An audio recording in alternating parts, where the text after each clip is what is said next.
In 1913, brothers King and Ben Thompson purchased over 800 acres of land south of today's Lane Avenue for a new community.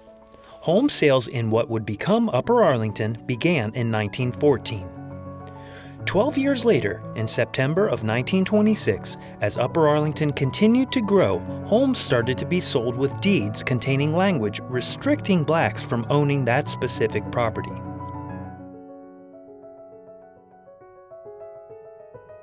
This deed restriction was widely used by developers, affecting a significant number of properties deeded in Upper Arlington between 1926 to 1948, the majority lying south of Northam Road. It does not appear that properties sold prior to September of 1926 were ever subject to this restriction. Developers in Upper Arlington were not the only ones including these racially restrictive clauses at the time. In May of 1948, the U.S. Supreme Court ruled in Shelley v. Kramer, a case that originated in St. Louis, Missouri, that the courts could not enforce these racial restrictions in property deeds. The decision effectively ended this method of preventing blacks from purchasing property.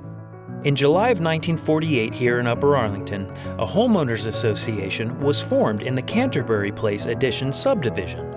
This Northwest Arlington Association eventually expanded its boundaries to an adjacent subdivision, 3 extensions of Canterbury Place, and a few nearby properties, all by adding language to those property deeds.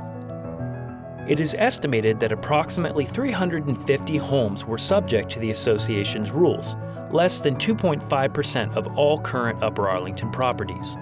The association controlled property sales for these lots by retaining the right to approve or reject a potential home sale using the buyer's identity as a factor in their decision. In 1970, Alfred Ashley, a black man from New Jersey, sued the Northwest Arlington Association after his offer to purchase a home on Leeds Road was denied by the association's board. A Franklin County court decided in Ashley's favor and in 1971 ordered the association to be dissolved. These two methods of restricting property ownership, the racially restrictive deed restriction and the Northwest Arlington Association, were controlled through property deed language.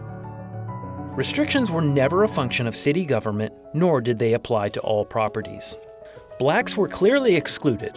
No documentation exists about other races, ethnicities, or religions, but as the census data shows, Upper Arlington has historically been overwhelmingly white during the time periods with restrictions and beyond.